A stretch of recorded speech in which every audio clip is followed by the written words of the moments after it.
Welcome to the Daily Word Bible Study, a plain and simple book by book, chapter by chapter, and verse by verse study through the entire Bible. Currently, we are in Romans chapter 5, and Paul is giving us a clear understanding of the inner operations of salvation. Like, why do we need to be saved?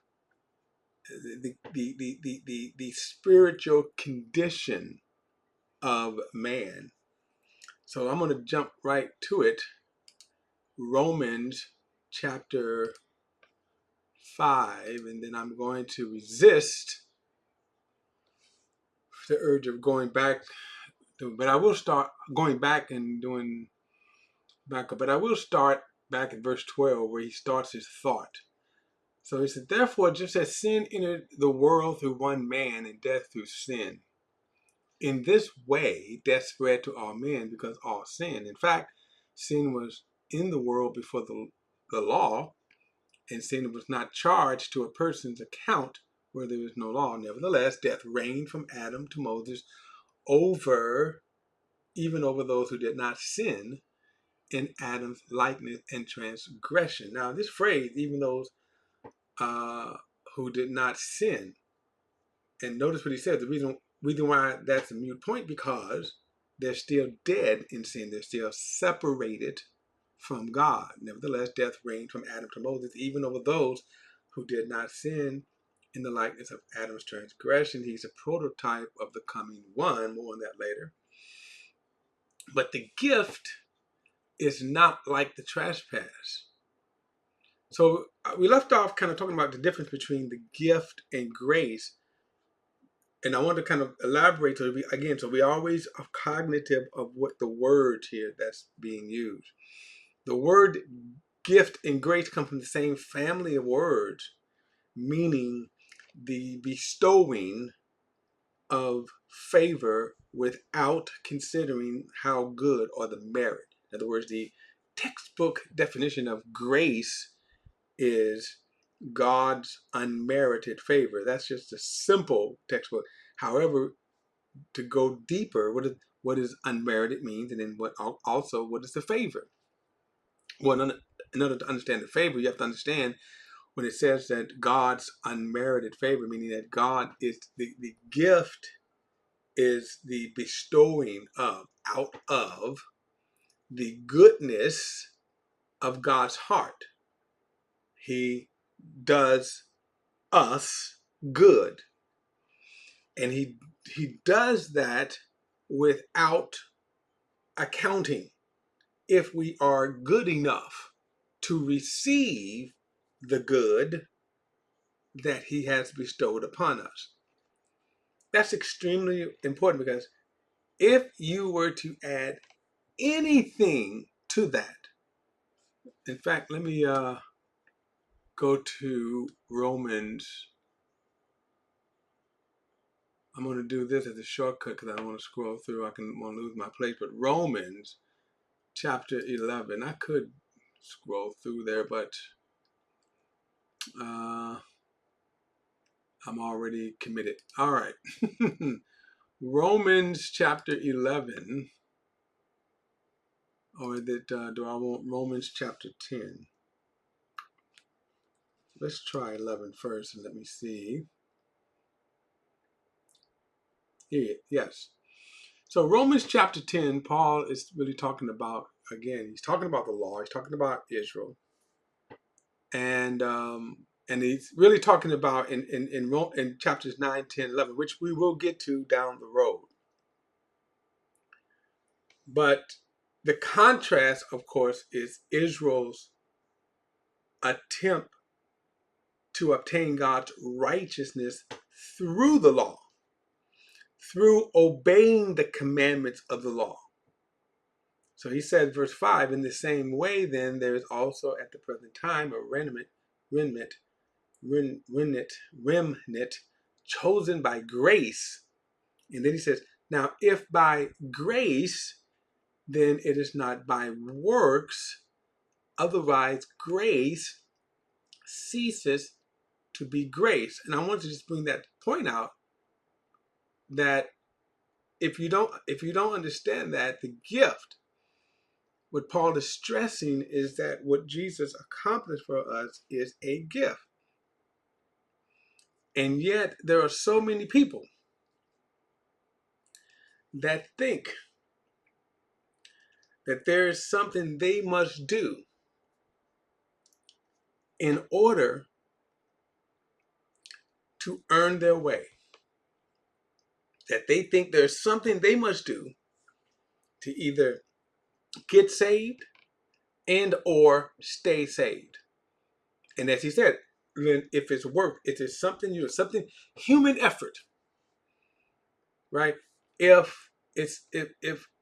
you think that you have to do something by means of human effort. Now let's plug that in, human effort. I have to do good deeds, good works, live holy, live according to the law, live according to my denominational rules, whatever. Human effort. Then as Paul said there, it's not grace. But what is he stressing here? The gift is not like the trespass. So the gift of salvation, which comes through grace, the gift, and then this gift, the fact that it is a gift, and we can use it in human terms, that if you ever received a gift, and then someone says, yeah, but in order for you to receive this gift, you have to do such and such. It is not a gift. No matter what they're other than receive, right? If you know, if you and again, our recollection of this, because so many times that word is compromised. The word gift is used compromised.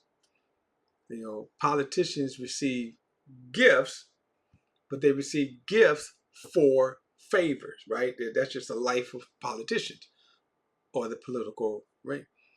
I mean, I work for a government, and I cannot accept gifts in exchange for favors. Not only could I be fired, but I could be prosecuted and go to jail. In fact, there are several congressmen right now that are under indictment for that very reason. Okay. So the idea of gift, then, that's what it is. So he's using the term gifts. He says, but the gift is not like the trespass.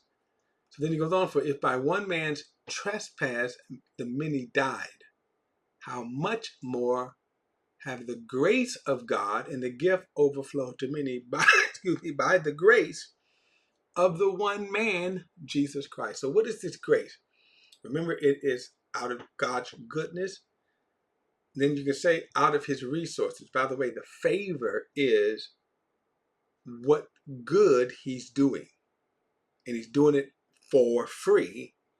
But it's important to understand that not only is he doing it for free, right? That it is more than that.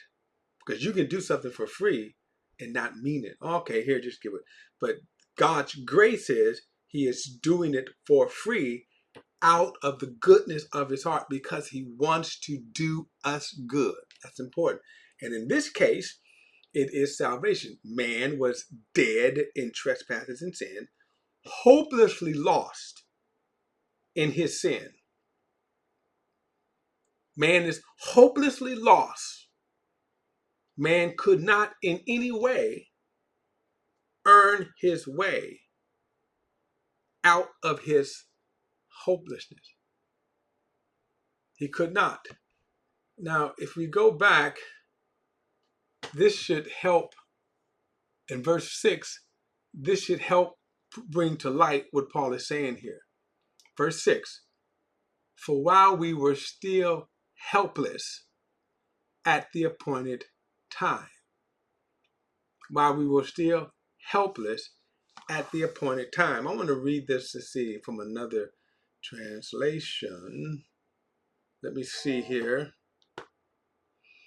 I just want to read this. 5 verse 6. So this is the King James Bible. For when we were yet without strength, in due time Christ died for us.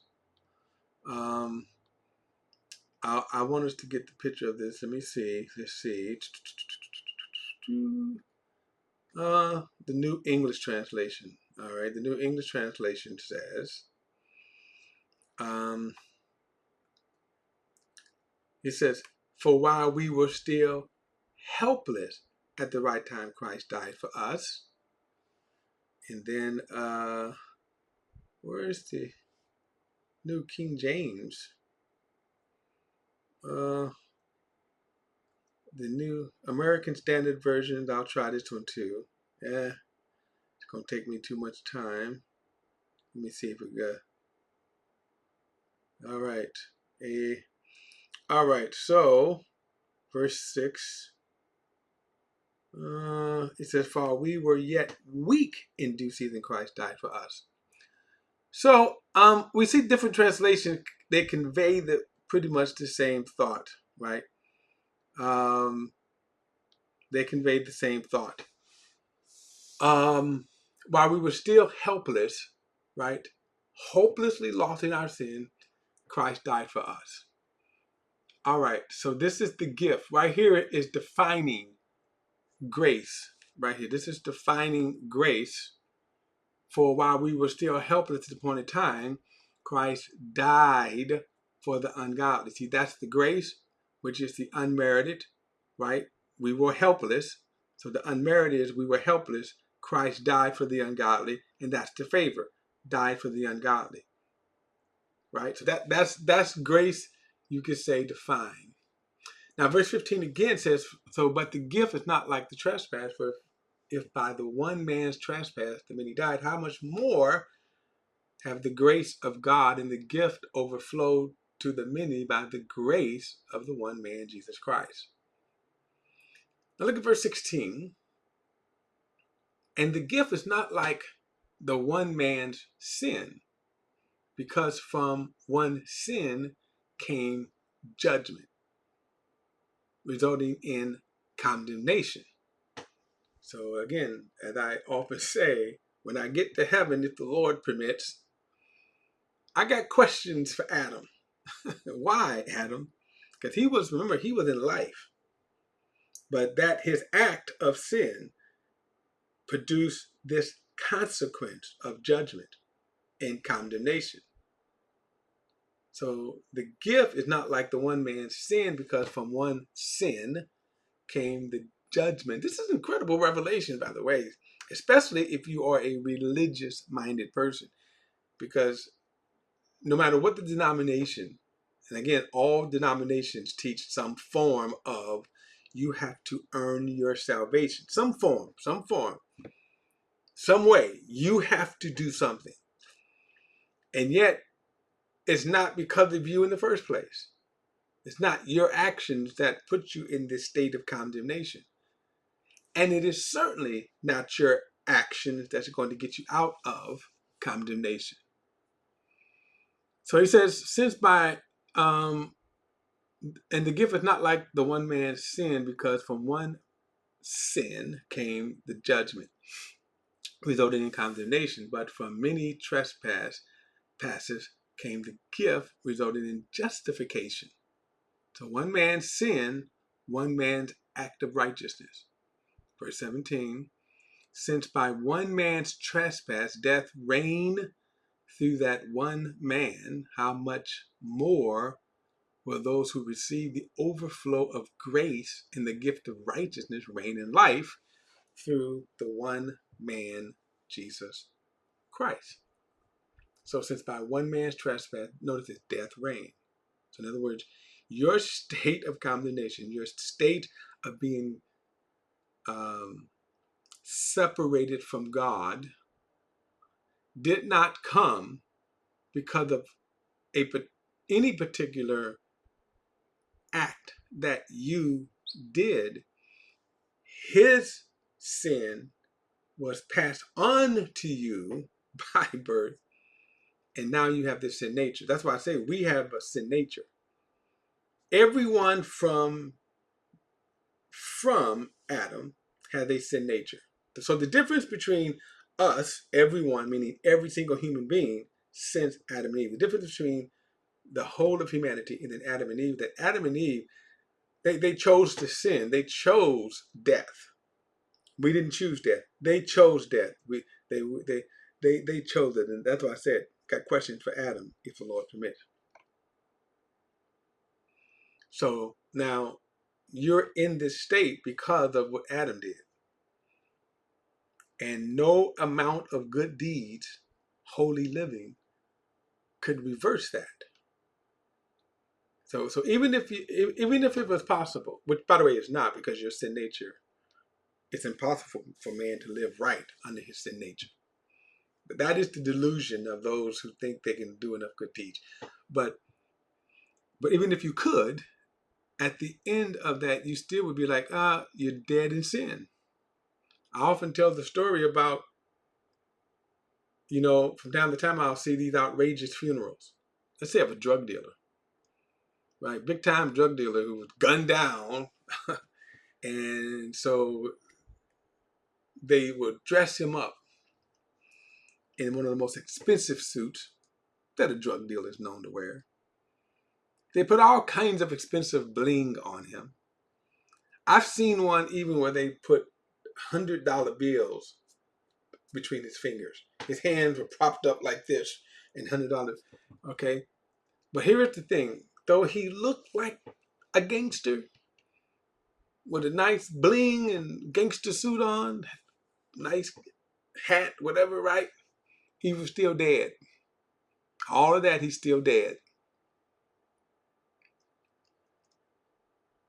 Verse 18 says, so then, as though, so then as through one trespass there is condemnation for everyone, so also through one righteous act there is life-giving justification for everyone.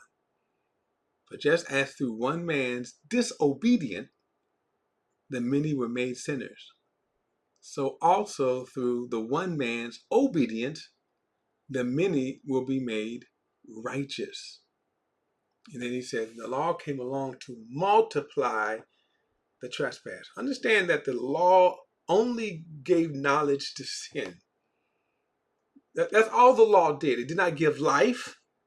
The law did not even give you the how to overcome. It just, here's sin, and then it energized that sin in you. The law came along to multiply the trespass, but where sin multiplied, grace multiplied even more, so that just as sin reigned in death, so also grace will reign through righteousness, resulting in eternal life through Jesus Christ our Lord. So here we see this, again, Paul breaking down the state, the condition, the spiritual condition of man and the spiritual state. How do we overcome that? Through the act of Jesus, and that's important. So you know what? Let me close out this with one of my favorite verses. And